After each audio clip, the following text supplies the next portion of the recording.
Good afternoon, everybody. Today is October 4th. It is 7 p.m. You are in tune for another podcast of Intrinsic Motivation from a homie's perspective. This is Hamza. And I am David. And today we have two guests on. We have Yvette Matzek, a good friend of mine and actual fellow graduate from Horizon Center of Intuitive Awareness many moons ago. So really excited to have her. And we have her partner, Ryan Gagala. And Ryan's from Chicago, but he is coming to our wonderful state of Georgia for the upcoming event October 21st and 22nd near Blue Ridge called the Nature Secret Workshop. So with that, welcome Ryan and Yvette. Hi, Hamza. Thank you so much. I'm very excited to be, thank you for asking us to come on and chat with you guys. Yeah, nice to have you. We've been speaking with people across the country, and there's no place like home, right? Click your heels 3 times, Dorothy. But you guys have the workshop. Absolutely, right? But you guys have something in our backyard, so we always want to know what's happening here. And if you guys could let us know about, I looked at the purposepassionvision.com site and noticed that you have multiple modalities. You have multiple workshops as well. But the one that we have upcoming is the Nature Secret Workshop. So if you could, just for the audience, give us a little bit of your backgrounds, and then we can get into the workshop and go from there. Yvette, you go first. Okay, thanks, Ryan. So I've known Ryan and I connected a couple years ago. I was looking to actually do some deeper inner work on a couple things, and a mutual friend connected me with Ryan. So that's how Ryan and I initially met. And so Ryan's going to talk, in a second about some of the things he does, and then especially about this workshop. But I'm very, very excited about just being able to do this experiential thing. I used to live north Atlanta and got hooked on the North Georgia mountains a number of years ago, and we made a permanent move up here, my husband and I, 3 years ago. And so I actually attended one of Ryan's other workshops that he came down to do in North Atlanta, and at that point we started talking, and I said, the North Georgia mountains in the fall is the absolute perfect place, and wouldn't it be awesome to do some sort of workshop, at nature-centric. And so Ryan was very excited about that, and we started collaborating and talking about ideas, and Ryan has put together this fabulous weekend that we're going to be having coming up the weekend of October 21st and 22nd. So I am in the fortunate position to be the host or hostess for the event, and Ryan is going to be leading us through the whole weekend. But so we're just going to be a couple hours north of Atlanta, right in the corner of the state where you can see Georgia, North Carolina, and Tennessee from our back deck. So pretty cool setting to do this, yeah. But I'm going to definitely let Ryan talk about himself and the workshop and all the cool stuff we're going to be doing. It's going to be such a fun weekend. Yeah, sounds like it. Well, thank you, Yvette. So a little bit about me. I've been doing this kind of work for about the last 10, 11 years. And what is this kind of work? Well, that's a good question, and I wish I had a phenomenal answer for you. Instead, what I'll really tell you is just what I do. Basically, every one of us throughout our lives have had various traumas and challenges, and we get stuck sometimes.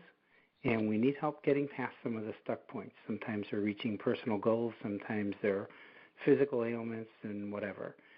So what I do is with some various techniques that I blend from Eastern medicine and Western medicine, Western meaning Native American, we find those emotional blocks, those places in your youth, even as little as a week ago, that may be causing you to be stuck. And so every time a situation comes up, you react in a way that isn't really appropriate to the situation. And you might even go, why am I saying this? Why do I do that?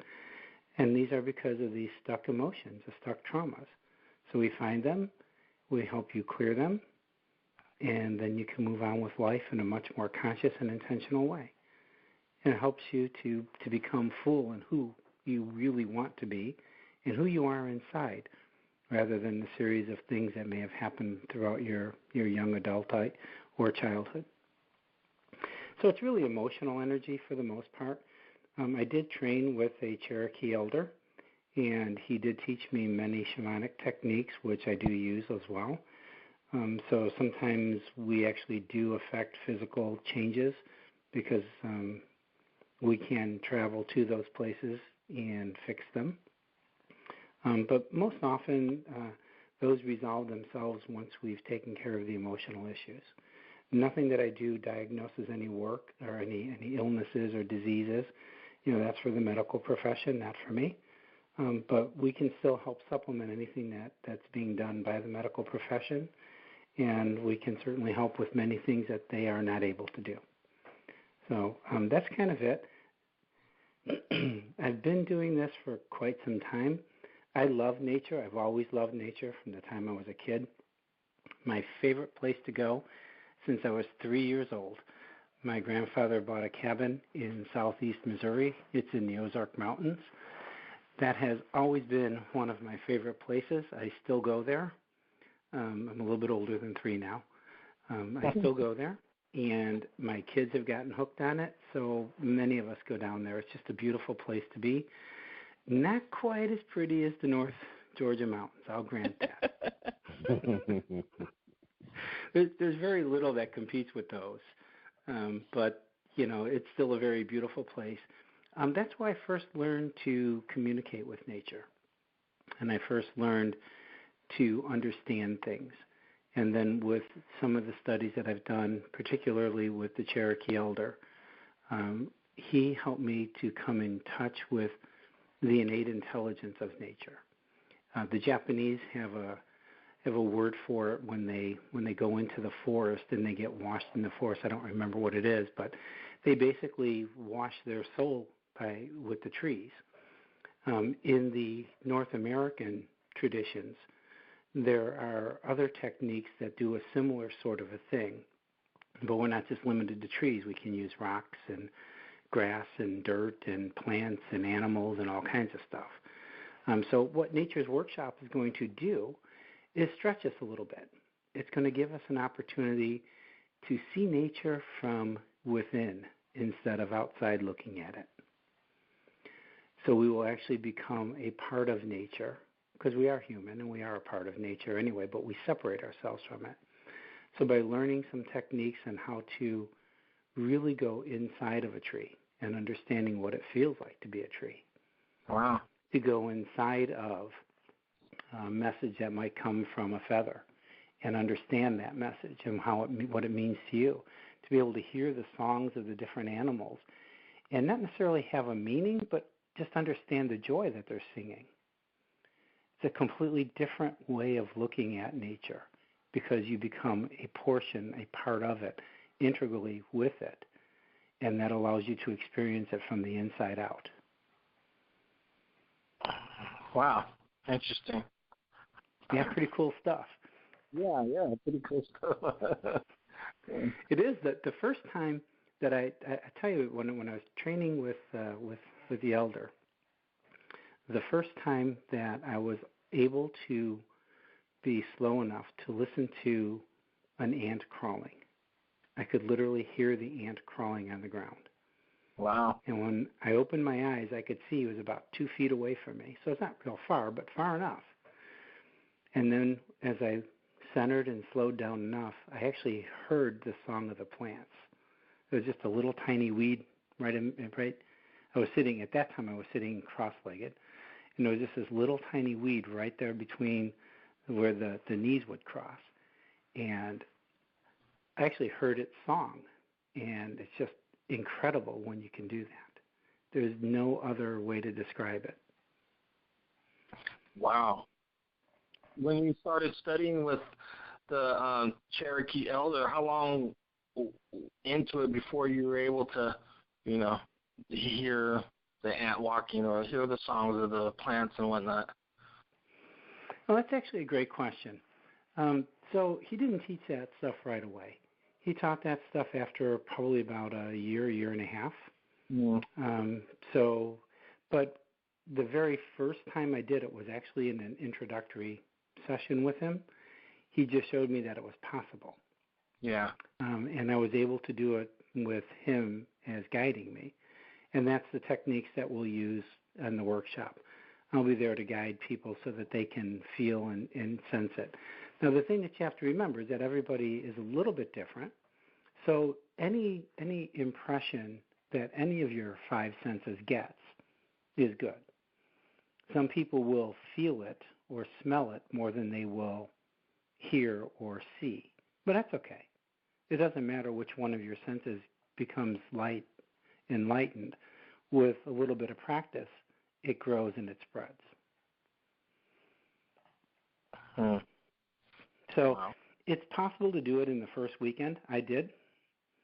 But when you get, I've been doing this for a long time. So it gets hard to remember how strongly did everything come in and when. But I actually talked with grass the very first weekend. And I was afraid that the grass was going to be all angry because, we cut it every week. But the grass doesn't care. The grass is okay with being cut. It's not a big deal. Yeah. So, and then the first time that I was able to go into a tree was probably the third time that I attempted to connect with nature. And it was so cool to feel this was a feeling that I had. I could feel the sap and the energies running up and down the tree.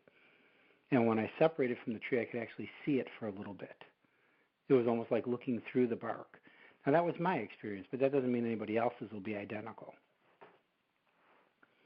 Wow. But when you are part of that tree and it invites you to look out the top of its branches, and then you find yourself yearning for that breeze that's about a mile away, and it comes and it hits you, and it's like, oh, my God, that feels so good. So when you say, like, you had this experience with the tree, do you have to physically be in the same proximity in order for that to happen, or can you just be anywhere and have that kind of experience with it? So when you first start, you really need proximity because you don't have the skills. So being in proximity, being in physical contact helps tremendously. The technique that I'll be using will help you learn how to do that. Once you know how to do it and you get a little bit practiced at it, you don't need to be. Okay. I frequently am able to merge with the trees or connect with the trees down near my cabin because I've been so intimate with them for many years. And that's like 400 miles away from where I live. Yeah. No, the reason I asked is once I was in Central California and we were visiting General Sherman. I don't know if you've ever heard. It's like one of the largest trees on Earth. And it's just so impressive to just stand there and look at this tree. I'm like total awe, And actually, I was talking to it. I was like, it was a great conversation that we were having, kind of going back and forth. So I'm very aware of how alive, all the energy on the planet is.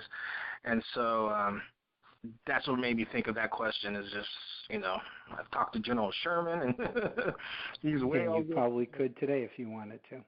What's that? You probably could today if you wanted to. You just got to quiet yourself and project your consciousness to it. Yeah. So would you say, David, that you were shooting the breeze?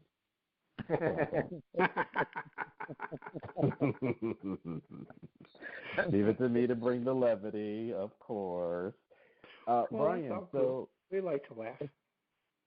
I have a question, Ryan, with regards to the tree. So when my late childhood, I finished high school and everything in Florida. And one thing with the construction there, it didn't matter the income of the area. They would just demolish the forest and then develop properties there. And that's one thing that I really liked when I moved to Georgia.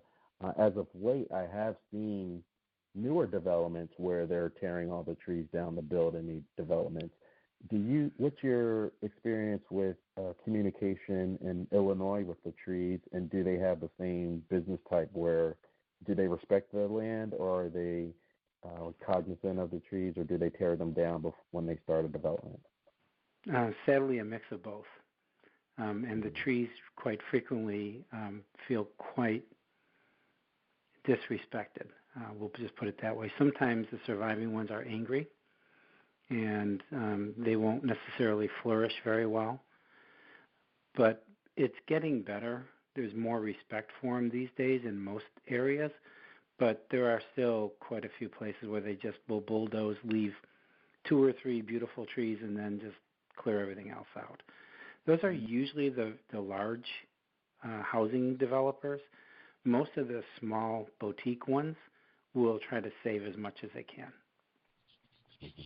So, but what I will tell you is that I was driving down the highway, and there was this area that I just felt really icky about. I mean, I don't know how else to describe it, just icky, right? And as we rounded the curve, I could see that they were widening the road, and they literally had just bulldozed a big chunk of the hill out of the way. And when I stopped, these rocks were really upset that they had just been, nobody asked them, they just tore into it. So, I made an offering. I took 1 or 2 of them and promised them a place here on my altar at home, and I have since put them there. But yeah, nature responds. We just don't always recognize it because we've disconnected ourselves from nature. Yeah. And, we need, that was an egregious thing from the mountain's point of view. I don't normally just hear the rocks. I have to really, really try to hear rocks. Not crystals being a little bit different, but I mean just general rocks in the ground. But in this particular case, they were really, they had just been torn up and bulldozed and blasted, and they were none too happy about that. Mm. Here in Atlanta, we have expansion on one of our major highways in North Atlanta, 400, and I don't speak to the trees or anything, but I know over the summer I was physically sick because they were just to grow the highway because there's so much growth to North Atlanta that you could just see miles and miles of trees that were just bulldozed down. I was like, this is the first time I've gotten visibly ill based on what was happening to the environment. And I'd like to think that that's because there's that part of you, that innate part of you, that connected with them and understood from their point of view how wrong that was. Yeah. But we can do healings on those things. We can help the land and the plants at that point, and we can help to bring purpose to it. Thank them for their sacrifice, and then do a small ceremony to help them to release and to be returned. So that the harm, you can't undo the harm, obviously, but you can help to ease some of that burden and that pain that's being experienced. And I know for probably many of your listeners are probably thinking to themselves, oh, these guys are whack. Come to the workshop. You'll find we're not. Not trying to be a hard sell, just we're not. This is real. We all know what it feels like to feel heavy energy. We've gone into a room and we go, ooh, God, tension was so high you could cut it with a knife, right? Or, man, I just couldn't wait to get out of there. It was just so bad, right? Or we've also gone into spaces where we go, oh, man, look, this is so light and airy and it feels good. I want to play here, right? Well, we're all reading energy. We just aren't necessarily consciously aware that that's what we're doing. And so when something happens on a large scale in nature, we can also feel that. We can feel repulsed by it if it's something horrible, or we can feel awed by it. Bad as the hurricanes were, there's something pretty awe-inspiring about that power. Yeah.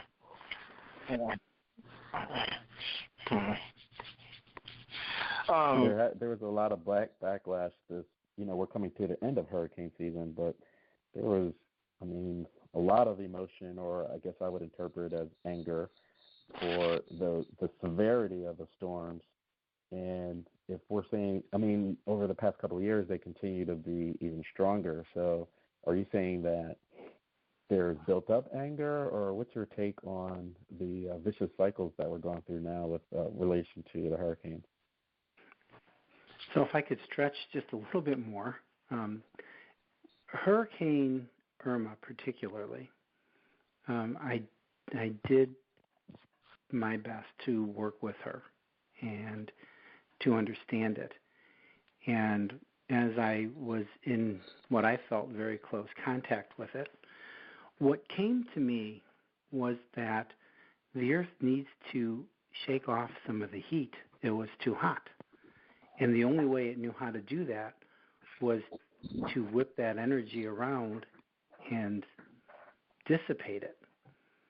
And so it wasn't anger as much as it was heat that needed to do something lest it destroy all the life in the ocean. So it generated this heat in upward currents and storms so that it could release it. Mm-hmm. I didn't feel that the earth is necessarily angry with us. I know a lot of people say the earth is angry because we're hurting her. I think there's some truth in the fact that we're hurting the earth, and therefore there are responses that are happening. But I think the responses are more to create an environment in which life can continue, even if it's different from what we realize today. That doesn't necessarily mean that the earth wants to destroy humanity or anybody else or anything else on it, but it's got to react to all of the things that are happening. Heavier storms help wash much of the carbon out of the air. It has to do something to cleanse the air. Mm-hmm. Yeah. Wow. Interesting.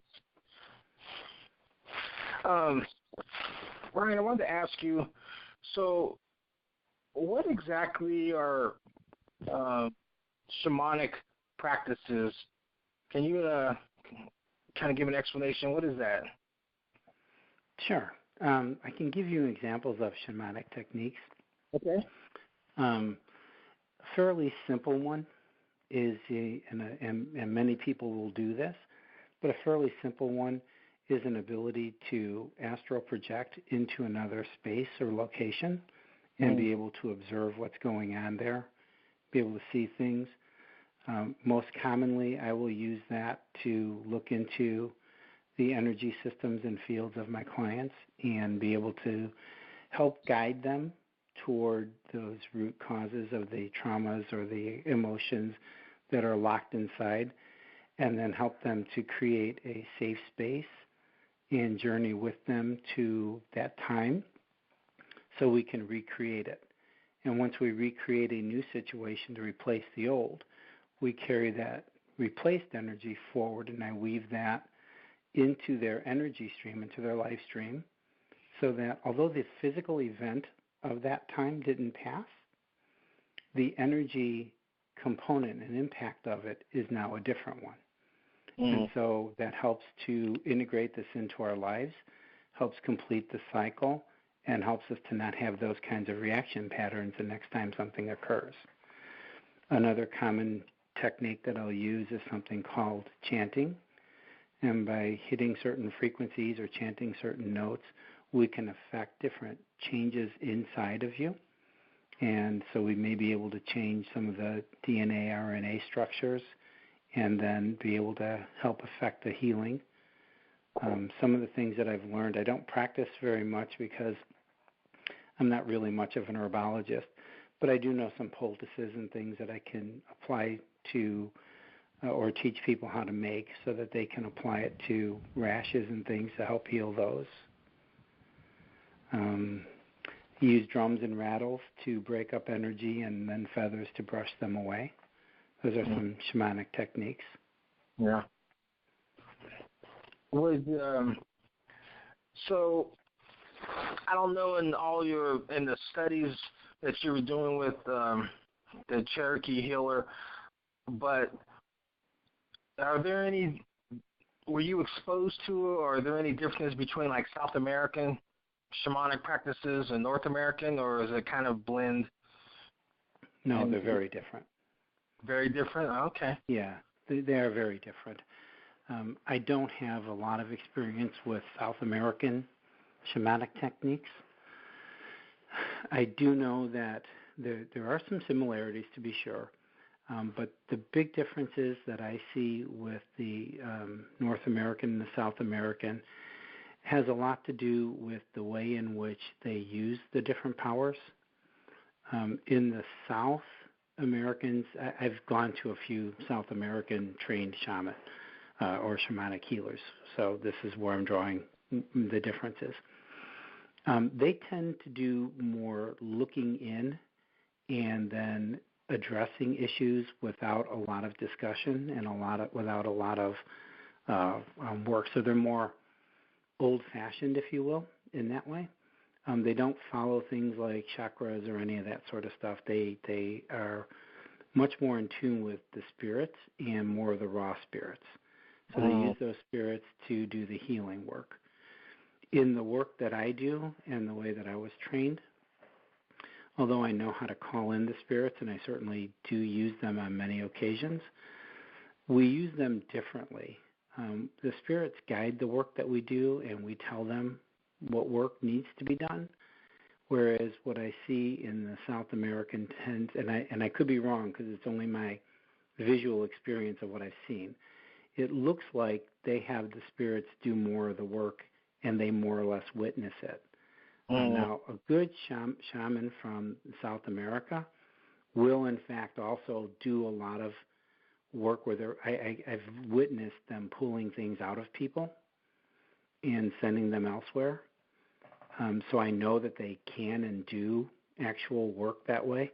But again, it's more with the spirits, whereas the work that I do is more in the emotional physical realm, less with the spirits. Now that doesn't mean if there isn't a spirit that needs to be addressed, I will do that as well. I just don't find it as common as the South American practitioners seem to. Now, when you say you've seen them pull stuff out of people, are you talking like physically? Are you talking about like psychic surgery where they can just go into the body and then pull stuff out? That type? Yes. Mm-hmm. Oh, okay. Wow. Okay. Yes. Now, I don't disrespect them at all. I've gone to a couple myself, and I've always had a great experience. Yeah. So I don't have any disrespect. It's just not the way I was trained. So I wouldn't be able to do that myself. Yeah. Yeah.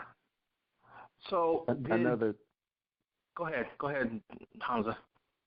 Sure. I was just thinking with that comment, Ryan, that I know in some of our circles, and we've had some people in the past before, and we have our Unity Church here in Marietta, and I had gone to a talk maybe about a week and a half ago, and there's this great interest in going to places like Brazil and seeing John of God, and it just seems like there's, like you mentioned, that there is that difference. And I know more of the African traditions that there's greater acceptance in South America versus North America, in that there was not that big of a cutoff where people were cut off from a historical context. And would you draw that same parallel between Northern and South America with regards to shamanic energy? Yes, absolutely. One of the things that comes to mind is, and I didn't want to say it because it sounds negative, but it's not. They're using more of a raw power, and the raw power is because they're so much more connected to the earth and to the energies than we are up here in the north. So if we take raw and don't use it in a negative sense, we just recognize it in its more of its purest sense. You know, it's raw, meaning it hasn't been contaminated. It's much purer in that sense. Now, with Cherokees, with Ojibwa, with Lakota, whoever, if you're working with a medicine man from those tribes who've been trained fully by the tribe, they also will have a much closer connection to the raw energy. I was born and raised in, normal Caucasian America. I don't know if I should say Caucasian, but just normal America, right? I'm not Native American myself, other than the fact that I was born here. But I don't have any of the Native American blood in me, and my connection to the earth, to the land, is just very strong from the fact of how I was raised and where I was at. And so when I use the energies, it's not as pure because, of course, I have all the traditional Western ideology that kind of influences the way I think and what I do. Wow. I don't know if that makes sense to you. No, if you're raised Christian, you're going to have some Christian ideology, whether you choose to practice it or not, right? Right. But if you weren't raised that way, if you were raised with the land and the spirits of the lands and the powers of that come from the moon and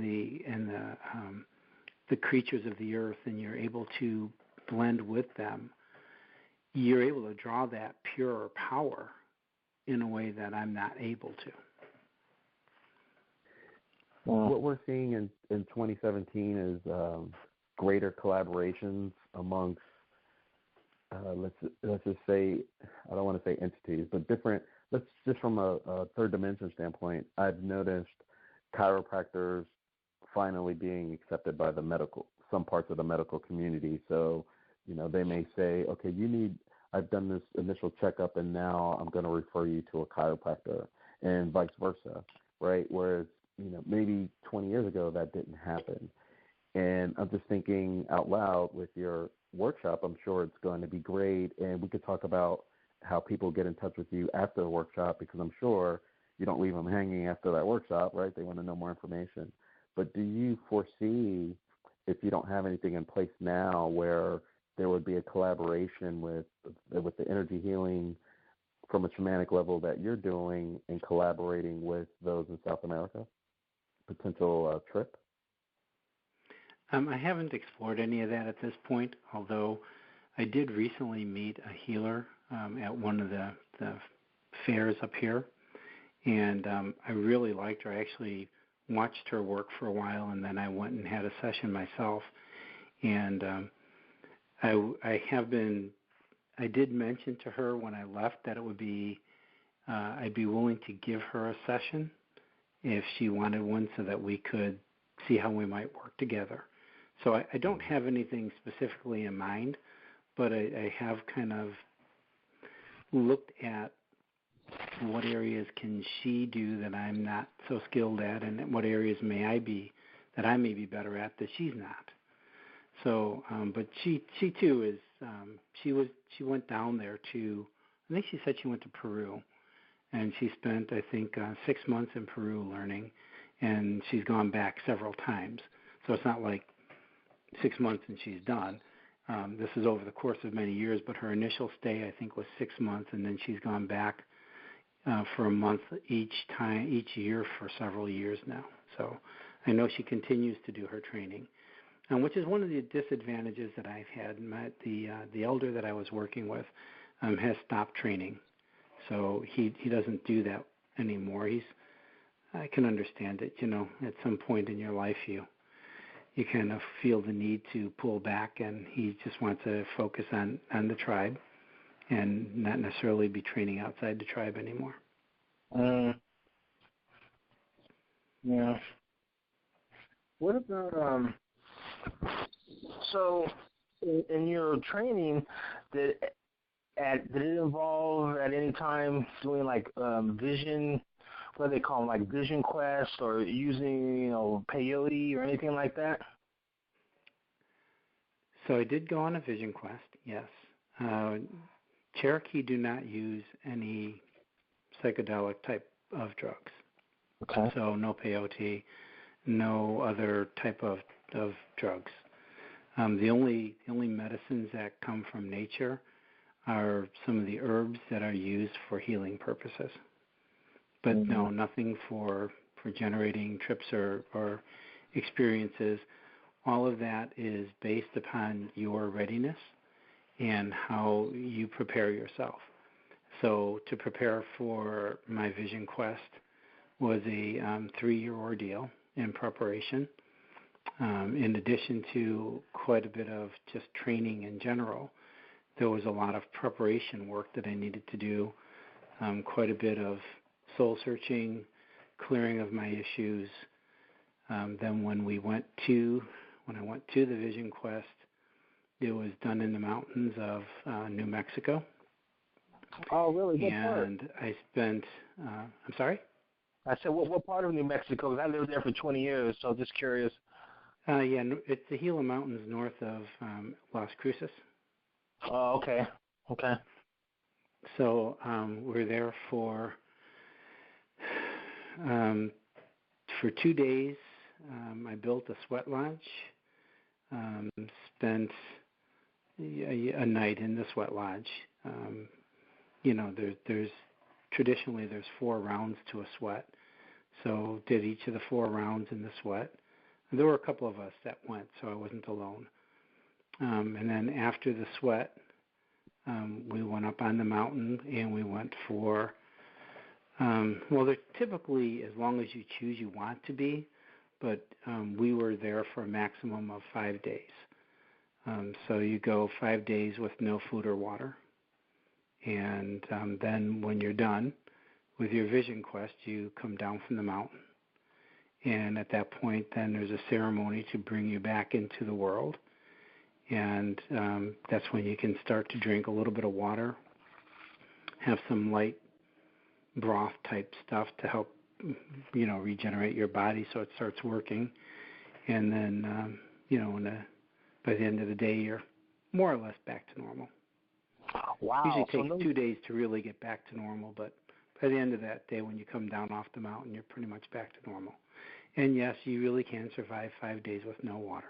That's what I was about to ask. I was like, okay, I can see no food for 5 days, but wow, no water for 5 days? Yeah, no water. Yeah. You get pretty damn thirsty, though, I'll tell you that much. Oh, my gosh. Wow. There's a trick. You use a little pebble in the bottom of your mouth, and that helps you salivate. Because I'm going to tell you what, about day 3, especially after a sweat lodge, about day 3, you totally run out of saliva. So you got to put a little pebble in your mouth to generate saliva. Oh. Wow. Now he checks, the elder checks on you. Yeah. So it's not like you're up there totally by yourself. He checks, but he's very subtle. And he comes up and checks, make sure you're kicking, you're okay. And then, checked on us twice a day. And then, but as long as you're okay, he just leaves you up there. If there's an issue, then they'll take care of it. Yeah. So, what are you doing while you're up there on the mountain for the 5 days? Well, that's a great question. I can only tell you what I did. First day was pretty simple. I made my circle, and I gathered my firewood. Made a little lean-to because I knew at night it would get cold, and of course there's always a chance of rain. So the first day was kind of active, just kind of getting myself prepared. The first night I built 2 fires. One fire was what I called my sacred fire, and the other was my warmth fire. So I built the sacred fire up higher on the mountain away from my lean-to. And then I would sit up there, tending the fire, beating the drum, singing, whatever I felt like. If it got cold or if I didn't have anything else that was particularly going on, because I just felt like it was enough, then I'd go down and build the bigger fire, because I had a bigger fire pit by my lean-to. So I could build a bigger fire down there and warm up a little bit. You try to stay awake the whole time, but, we're human, so we doze. The second day I was getting pretty thirsty. but it was warm. At night it was cold, but during the day it was quite warm.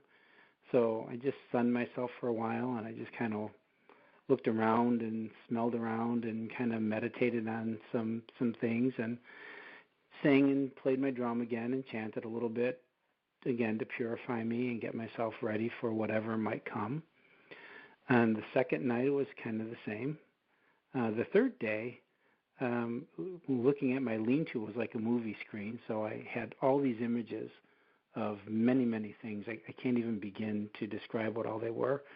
There was one period of time, must have lasted about 15, 20 minutes, where it was just different faces that just kept going across there. And then there were different scenes that I would see, and I knew that those were all me in different times, different spaces. And then it focused on two. And those then I meditated on that night, and I got some visions about why those two were very important to me. Again, at my sacred fire, I'd have those.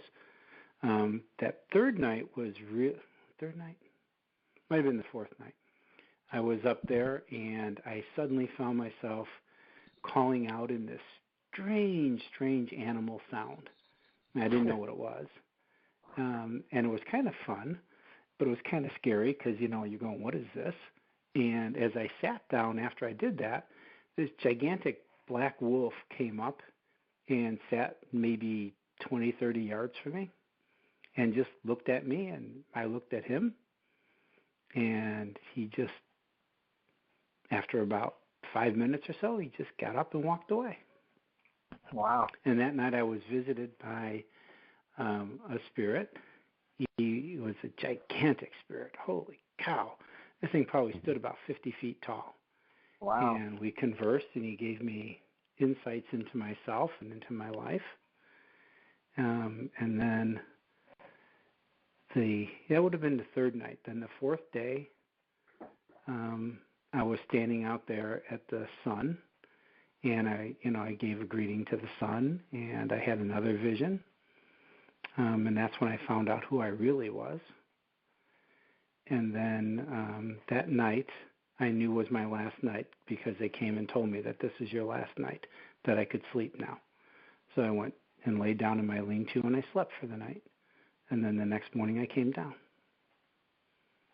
Wow. Wow. I appreciate you sharing. They told me to come down at first, at sunrise, not the false dawn, but at the sunrise. Yeah. So. Thanks for sharing that with us. That actually manages an expectation because before you were talking about the 3-year ordeal, just preparing for it, I thought of that accident they had a couple of years ago with John Asseroff where people weren't prepared. There were a lot of neophytes that went on these vision quests or sweat lodges and met their detriment. And so it seems like this was more of a spiritual event as opposed to a mass marketing ordeal. Oh, very spiritual. Part of the preparation included weekends where from Friday night through Sunday I wouldn't eat. So the first time was just a juice fast. So you could just drink juices. So you know that there's plenty of nutrition in a juice, but it starts to teach your body not to crave food. Then another time was just a water fast. And then there was a time when it was you drink water day 1, you skip it day 2, then you have some day 3.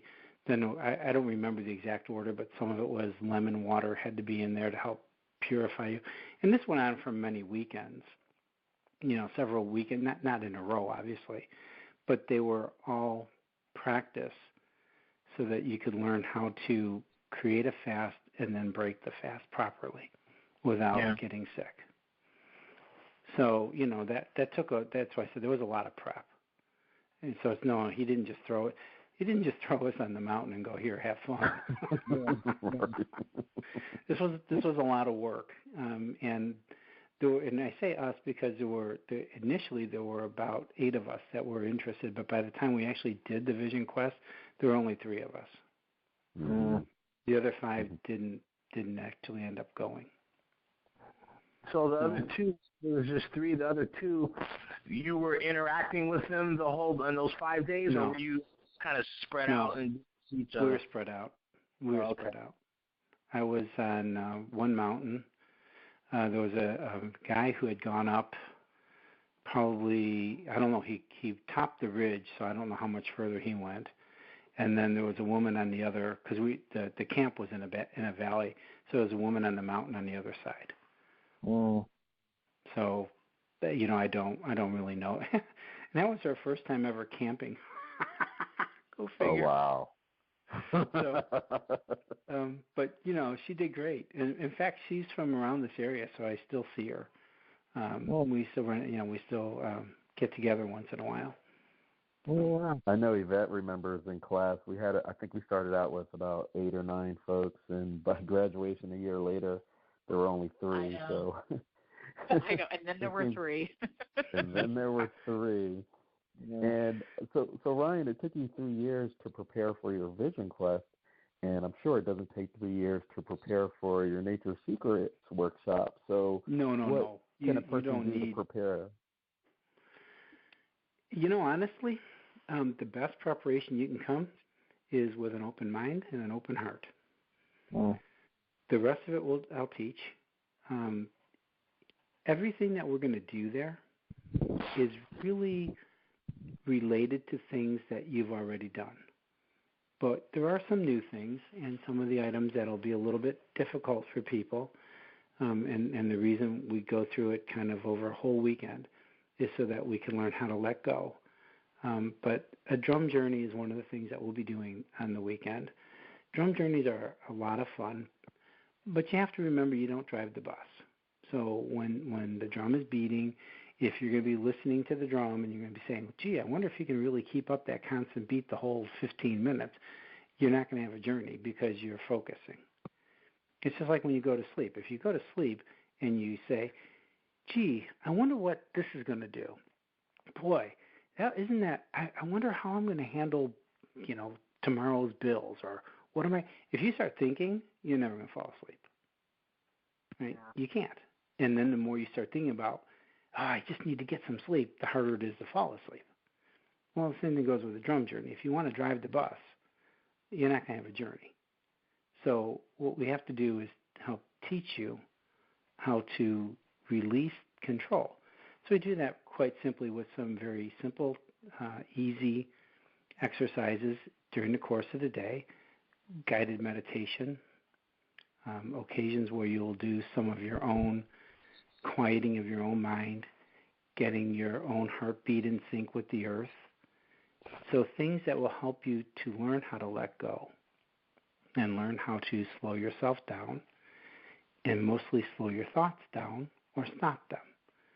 Then when we do the bigger adventure, like the drum journey, you're in a place where you know how to do this because it's just more of what you've done before. Only difference is there's a drum beating at roughly 4 beats per second, which science shows us puts us in an altered state of consciousness. It's an alpha wave similar to dreaming, and you have a journey. The next day or that night, if people want to, they can stay for the drum circle and the fire. We'll do a drum circle, which they may experience it a little bit differently than they've experienced elsewhere. I don't know. I've only been to a few different kinds, and I know the way I do them is different from the ones that I've ever been to. But it's it's more ceremonial than some of what you might have been to before.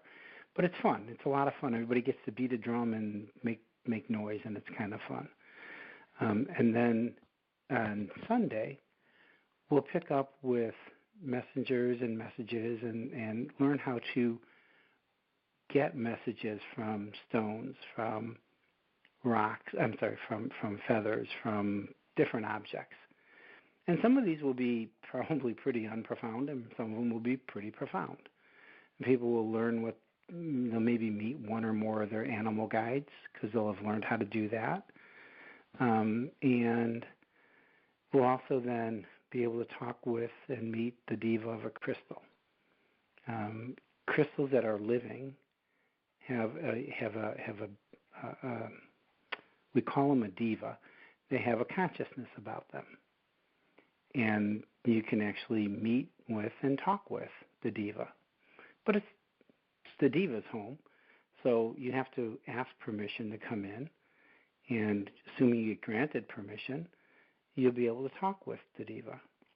And if you're not, well, you may get yourself into crystal, but you're going to find yourself all alone there. So better to just pick a new crystal and do a new crystal, because if that diva doesn't want to have visitors today, it doesn't. That's the way it goes. So part of learning how to communicate with nature is also learning how to respect and show respect, because you're asking to be invited into their home. You have to show proper respect like you would as a guest in anybody's home. Yeah. So that's true whether it's a tree, whether it's a rock, whether it's a crystal, whether it's a plant or an animal, it doesn't matter. And that's how animal whisperers or communicators are able to do it. They show a tremendous degree of respect to the animal, and then the animal is willing to let them commune. Okay. Paul, so, Ryan, just one quick question. I want to go back to the Vision Quest thing real quick. Is that something that you do just once in your lifetime, or is it something you do periodically through your life, or? What, communing with nature? No, the Vision Quest.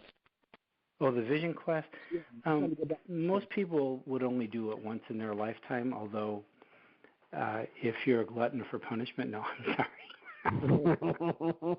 If you're so motivated, you could do it more than one time. Typically, people will not go through the extent of a full Vision Quest more than once. More than once, okay. Because sure. The first time, the primary reason for a Vision Quest is really to understand who you are. And once you know who you are, you really don't need to go again. Now, that doesn't mean you don't want to take journeys because you always have questions and life always happens. And so we always have things to deal with.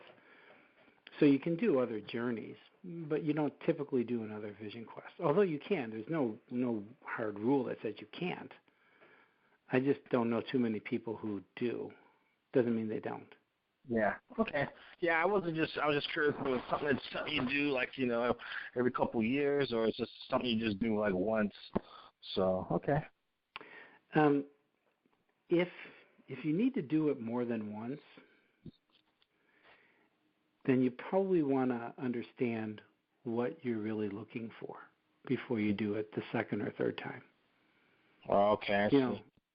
It's okay that the first time maybe didn't work, or you didn't get out of it what you thought you needed, because maybe you weren't really emotionally as prepared for it as you might have been. Mm-hmm. The second time, it would be kind of, I would think, anyway, based on my experiences, I would think that you probably would get all that you need out of the second one. I'm going to tell you what, there are times, even today, not literally today, but in not too long ago, that something from my Vision Quest came into mind. And I went, oh my God, I didn't even think about that. And then I find myself having to meditate on that because it's germane to my life right now. So you get some really deep personal insights about yourself, things that sometimes take years to unwrap. So going from my experience, I don't know why I would need to do a second one or a third one, but that doesn't mean some people don't. And I can't say that it would be wrong if they do, because as Yvette will tell you, I'm very willing and quick to say there is no wrong way to do this. There's only right. Mm-hmm. There's just a degree of successes that you have each time you do it, but there's no wrong way to do it. Yeah. Okay. Now, there are foolish ways to do it. If you're going to a place that's going to put you on a 3-day fast and no water, or a 5-day fast and no water, and you've done no prep work for it, that's just foolhardy. Yeah. Don't do that. If you're going to a sweat lodge and the person's just saying, hey, $100 a person or $50 a person, and you don't get a good feel that this person really knows what they're doing, don't go. Yeah. Right? wait until you find somebody who you are confident in, who realizes that they've got your life in their hands. Because they do. Yeah. Now, you don't go back to the Vision Quest, but what have you found to be what is the protocol after a Nature Secret workshop? I'm sure people want to know more information as to consultations or additional workshops. What would those be? Oh, well, that's pretty easy. Everybody will have my contact information, and I encourage any questions or concerns that may arise afterwards, send me an email or a text. I prefer not a phone call because I can't always just answer a phone, but I can get to a text or